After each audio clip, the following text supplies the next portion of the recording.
Perkenalkan, nama saya Anif Fitra Ramadan, kelas pendidikan biologi C dengan NIM 230107501020. Prodi Pendidikan Biologi, jurusan Biologi, Fakultas Matematika dan Ilmu Pengetahuan Alam Universitas Negeri Makassar. Nah, di video kali ini saya akan menjelaskan apa itu nilai afektif. Dalam pembelajaran, tidak hanya berpatok pada nilai kognitif dan psikomotorik saja, melainkan ada juga nilai yang disebut dengan nilai afektif, di mana nilai afektif ini telah ditekankan pada berbagai kurikulum modern yang bertujuan untuk menciptakan individu yang tidak hanya cerdas secara intelektual, melainkan juga memiliki sifat dan nilai yang baik. Nah, sebelum kita lanjut, kita harus mengetahui apa sih itu nilai afektif. Ranah afektif adalah aspek pembelajaran yang berkaitan dengan sikap, perasaan, emosi, minat, nilai, dan motivasi seseorang terhadap suatu objek, ide, atau situasi. Ranah ini mencerminkan bagaimana seseorang menerima, merespon, menilai, serta menginternalisasi nilai-nilai dalam kehidupan sehari-hari. Kemudian taksonomi belum ini telah dikembangkan oleh David Cardwell, di mana terbagi menjadi 4 tingkatan, yang pertama yaitu menerima. Yakni aspek ini merupakan aspek yang menekankan adanya rangsangan atau stimulus dari luar. Rangsangan itu biasa berupa masalah, situasi, atau gejala lain. Pada aspek ini, peserta diarahkan agar bisa menerima nilai-nilai kebaikan yang diperoleh dari pembelajaran. Misalnya, tidak pernah mencontek saat mengerjakan tugas, datang ke kelas tepat waktu, rajin merekam PR, dan sebagainya. Yang kedua yaitu merespon atau responding. Pada aspek ini, peserta didik bisa melibatkan dirinya secara aktif dalam suatu kegiatan dan interaksinya. Contohnya, muncul keinginan peserta didik untuk mempelajari hal-hal tentang nilai negara. Yang ketiga itu menilai atau evaluate. Pada aspek ini, peserta didik sudah mampu memberikan penilaian suatu kejadian itu baik atau buruk. Yang keempat itu organisasi atau organization, di mana pada aspek ini peserta didik sudah bisa mengombinasikan dua nilai berbeda sehingga menjadi satu nilai baru yang bersifat universal, sehingga terbentuk perbaikan nilai secara umum. Contohnya, keikutsertaan peserta didik di ajang menegakkan hukum nasional.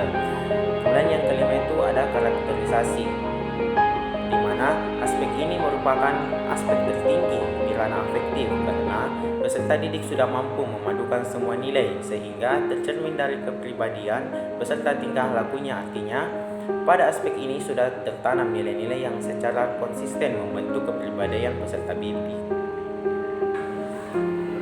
Selanjutnya, indikator penilaian. Indikator penilaian afektif disusun berdasarkan taksonomi afektif Cardwell seperti 1. Kesadaran terhadap aturan atau nilai tertentu. 2. Respons aktif terhadap suatu norma atau etika. 3. Komitmen terhadap nilai tertentu dalam kehidupan sehari-hari. 4. Integrasi nilai dalam sistem kepercayaan pribadi.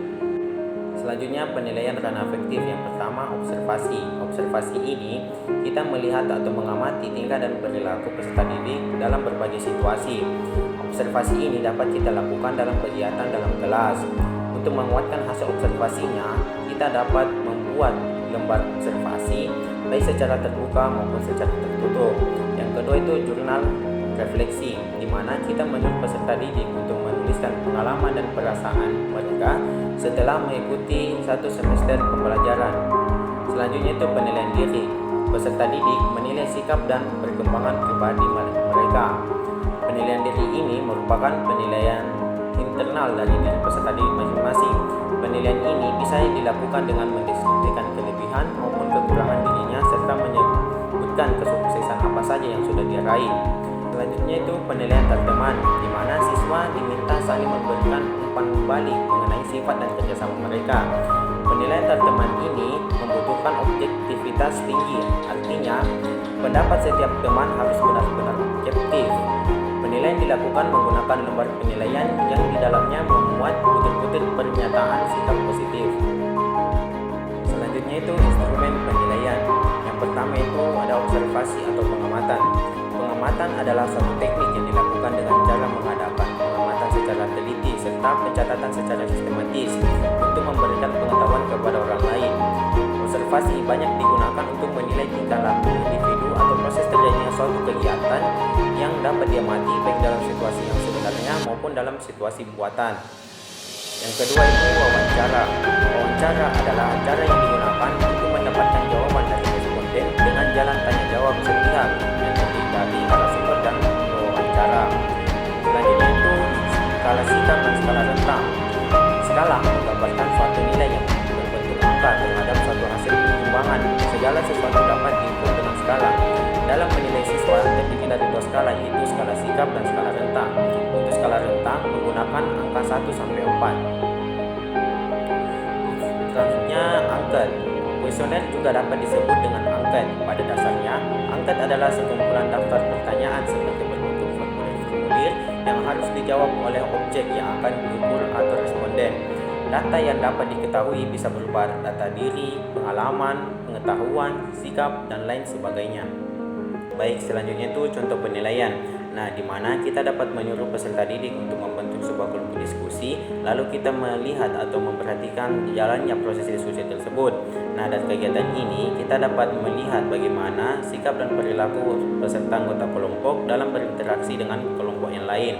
Selanjutnya itu kita dapat memberikan sebuah tugas berupa presentasi di depan kelas, di mana setelah presentasi ini berakhir dan diakhiri dengan proses tanya jawab, kita dapat mengambil nilai dari peserta didik tersebut, bagaimana peserta tersebut bertutur kata yang baik terhadap temannya dan kepada gurunya. Selanjutnya itu kita dapat memberikan sebuah tugas berupa clipping, di mana kita dapat memberikan catatan khusus bagi peserta didik yang terlambat mengumpulkan tugas tersebut.